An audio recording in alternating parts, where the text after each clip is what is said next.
ଛୋଟ କରି ଚାଲିଥିଲେ କେତେ କମ୍ ଖର୍ଚ୍ଚରେ ସୁନ୍ଦର ଲାଇଫ୍। ପୁଣି କହିଲେ তুমি ଯେଉଁ ଡ୍ରେସ୍ ପିନ୍ଧୁଛ ତମ ସ୍ତ୍ରୀ ପାଇଁ ତମ ପିଲା ଛୁଆ ପାଇଁ ଯେଉଁ ବ୍ରାଣ୍ଡେଡ୍ ଡ୍ରେସ୍ ସବୁ ଆଣ ତାର କଷ୍ଟ କେତେ ଚିନ୍ତା କର। ଆଉ ମୁଁ କ'ଣ ପିନ୍ଧି ଦେଖୁଛୁ ତ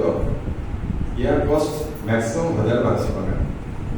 ଆମ ସ୍ତ୍ରୀ ମଧ୍ୟ ସେ 700-800-1000 ଟଙ୍କା ଭିତରେ ଶାଢ଼ୀଟି ପିନ୍ଧେ, ଧଳା ଶାଢ଼ୀ ନାଲି ପାଢ଼ୀ ଆମ ଆଶ୍ରମରେ ତିଆରି ହେଉଛି। ଆଉ ପିଲା ଛୁଆ ମଧ୍ୟ ସେଇଭଳି ଅଭ୍ୟସ୍ତ। ତୁମର ଯେଉଁ ବ୍ରାଣ୍ଡେଡ୍ ଡ୍ରେସ୍ তুমি ପିନ୍ଧୁଛ ତାର ବଜେଟ୍ଟା ଟିକେ ଚିନ୍ତା କର।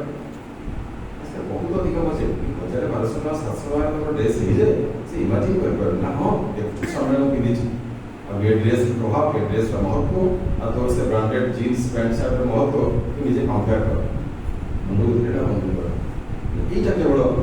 ମୁଁ ଆପଣେଇଛି ତାକୁ ଧରିଲା ପରେ। ତ ମୋ ବ୍ୟାଙ୍କ ଆକାଉଣ୍ଟରେ ପଇସା ଅଧିକ ହେବନି, ତୋ ବ୍ୟାଙ୍କ ଆକାଉଣ୍ଟରେ ହେବ, ତାହେଲେ ଏଇଟା କାହା ଧରି ଦେଇଛି ଠାକୁର ଦେହ। ସେ ବଡ଼ ଲୋକ ଠାକୁର ସେଇଥିପାଇଁ ତାକୁ ଧରିଲେ ମଣିଷ ବଡ଼ ହୁଏ। यार होती जस्टिफिकेशन ये। थर्ड पॉइंट रे कहले अच्छा मेडिसिन तुम्हें केते खर्च कर। मेडिसिन बहुत प्रत्येक दिन स्त्री मेडिसिन बहुत सारे मेडिसिन बॉडी मेडिसिन मो माँ बाप रे मेडिसिन बड़ा मेडिसिन अपन देखुते मेडिसिन काउंटर मान करे कैपिटल हॉस्पिटल में देखुचे लोग जोरी फरे मेडिसिन आया संभव होनी बैग नहीं जातो मेडिसिन। कितने डिफेक्टिव लाइफस्टाइल एते अभक्ष खाद्य आमे ग्रहण करछे प्रतिनियत एवं कितने नेगेटिव थॉट ये बाजे जीवन चर्चा जहाँ भीतर कि रोग पीढ़ी चलु और बस्ता बस्ता मेडिसिन सारा जीवन खाई चल और हेवी इन्वेस्टमेंट मेडिसिन बारे तुम सब कर बंध कर मोर मेडिसिन लगे ना केमी आम प्रतिशो उठू ठाकुर धरला ये जीवन शैली को आपणे समस्ते इयरली मनी उठू एकदम फ्रेश हो जाओ बस फ्रेश सुंदर भाव मेडिटेशन करो अधम 45 मिनिट एकदम आत्मस्थ हो बस जाओ बहुत झील स्त्री हम समस्त एवं तापर प्रभु को भोग जो कह पैसा काटा हृदय भाव आम इष्ट देवता आराध्य देवता जी आमको पानी पवन आलोक ये जीवन स्त्री पुत्र कन्या परिवार परिजन सब इष्ट हो जाते कृतज्ञता स्वरूप आम किसी भोग निवेदन करूँ पैसा पैसा कथा उठे आम श्रद्धापूर्वक कृतज्ञता स्वरूप आम प्रभु और ये भोग दबा दबा कथा सृष्टि आरंभ रही आज नुआ कथा नुह तो इष्ट को देला शंख बजे आम समस्त प्रार्थना मजबूत हो जाओ प्रार्थना इंस्पिरेशन जो एनर्जी जो स्ट्रेंथ आम अचीव करूँ तार कौन अन्य सोर्स ना सुसाइड मंत्र कथा को शुणी बुझे प्रार्थना पर बेस फ्रेश हो जाओ भाई निजा काम सारा दिन आनी जाओ सन्ध्या हेले पुणी पिला छुआ धरी सत्संग जाओ से भजन कीर्तन हाथताड़ी दे मृदंग बजे गलताड़ी दे झांझ बजे झाड़ नाच डेगी कीर्तन कर पूरा फ्रेश हो जाओ फिजिकाली मेंटाली और प्रसाद दे गरम गरम पाई घर को पलि आस आम मेडिसिन आवश्यक तुम मेडिसिन बजेट के मो मेडिसिन बजेट के मो बैंक खाता पैसा खाता रहा ये सब ठाकुर धरला संभव हो सामना बंधुर स्टैंडर्ड धरला तारे जीवा सन्ध्या सत्संग कथा मुझे सारी this is the practical example of a sincere सत्संगी खाली से दुई बंधु पार्क में बस बार्तालाप कले नुह आम आचार्य चाहते आम जिते भी गोटे सामना लोक भेटुचु से नेबर हो पाए फैमिली मेन्स हो पाए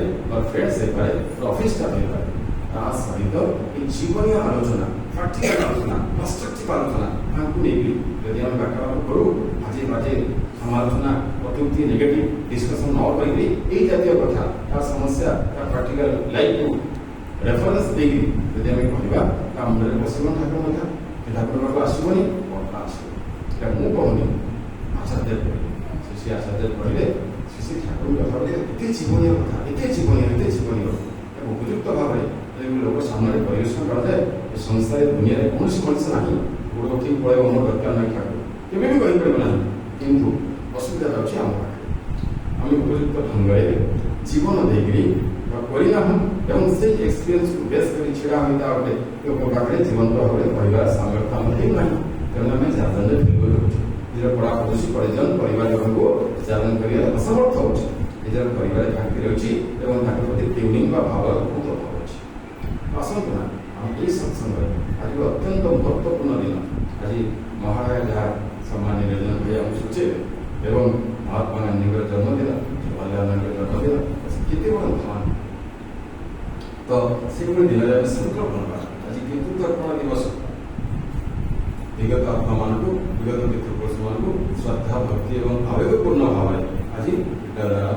श्राद्ध अर्पण तर्पण दिवस केते गुड़ा पारंपरिक दिवस आज आम सोसाइटी जदि गोटे बंडिंग स्थिति रखा पड़े ये गोटे भाइटाल अनुष्ठान जे श्राद्ध ये जो महालया सब मेन्टेन करे तार पारिवारिक स्थिति सुदृढ़ हुए पूर्वपुरुष कथा सुचारण हुए और परवर्ती जेनेरेशन जानती मो कौ वंश कौ कुटुंबर पिला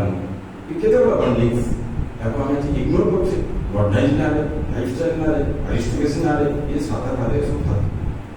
तो ठाकुर ठाकुर तो भाई प्रत्येक दिन मो आपमा को तर्पण करे प्रत्येक दिन बाई चान्स को यदि भूल भूले मो अर्पण करिया भूली थाए मो आउथरे खाइला पर आउथरे भात मागिकरी अर्पण करी खाए एवं पितृ मातृ श्री ठाकुर तो श्री ठाकुर अवतार कि भगवान कि अवतारी कि महापुरुष ये बाद विवाद आगे किसी आवश्यक ना यही भाव में कहीपर is the source of existence is the source of existence existence कारण मुस्लिम अच्छी ख्रीस्टान अच्छी हिंदू अच्छी स्त्री अच्छी पुरुष अच्छी ज्ञानी अच्छी मूर्ख अच्छी रिक्सावाला अच्छी प्रधानमंत्री अच्छी एक्जिस्टेंस एक्जिस्टेंस ताको सुरक्षा देवाई श्री ठाकुर एसेंशियल अपरिहार्य ता ना रंग ट्राक पलैबा जीवन लक्ष्य साधन हो पार जीवन स्वाद अनुभव हो पार ना आम जीवन आसतु के प्राक्टिकल चरम एक नेकेड ट्रुथ को आम जीवन में पाई सारी आप बड़ा कर परिवेश न कहवा सोसाइटी ये एनवायरनमेंट ये देश बंचब बंचवा लोक सी बंचवार व्यवस्था सी आनी